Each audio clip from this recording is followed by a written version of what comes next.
By the third one of these movies, you start checking your skin, you start thinking about that stupid flesh-eating virus. What's up, guys? This is my review for Cabin Fever 3 Patient Zero. Yeah, the third video in my series. I did the first two movies.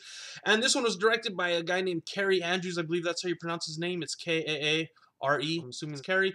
But he did that movie Altitude last year. He did the V segment on ABC's The Death, which I need to watch again, obviously, because I can't remember any of the segments hardly. And he apparently worked for Marvel Comics at some point. But this movie is pretty much complete trash, except for one scene, which, you know, is a little bit of a spoiler, but I really want to talk about the scene, so I'll go to that more at the ending. But the film this time opens up at this lab, and it's, you know, everything's gone amok. You can see the lab's been destroyed, and they pick up Sean Astin, and he's basically patient zero, and that's how the film starts.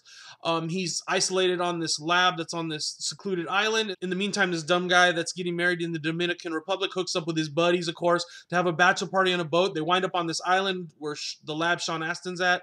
And that's how the two stories combine, but mostly the movie's complete trash. It looks good, and the one other little thing I liked about it, in this one you kind of had to look hard, was they had a lot of strings in the soundtrack, which I liked. It harkened back to the old original movie. They had the theme kind of playing in the back. And the soundtrack was one of the better things about it, besides the one scene, which it's a minor spoiler, but it was the coolest thing because two of the girls that are infected by the flesh-eating virus towards the end of the movie wind up fighting each other. And it was just like Incredible Melting Man fighting Incredible Melting Man. And I was like, yeah. Aside from that 6 minutes of the movie or whatever, the movie pretty much was complete trash. I almost went to sleep before that scene came on. The middle of the movie was so boring.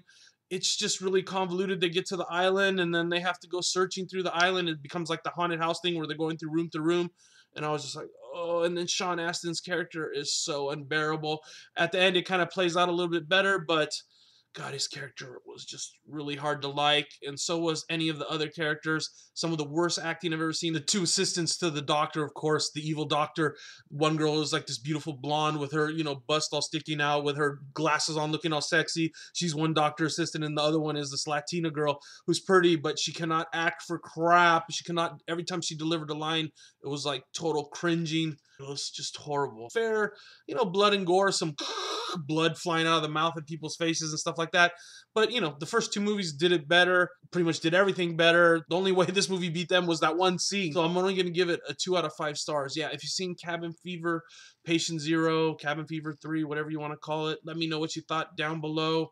How was that acting? What'd you think of the little ending, the twist at the ending that they had? Were any of the characters likable? I don't know. I'll see you with my next video. All right, guys. See you soon. Bye.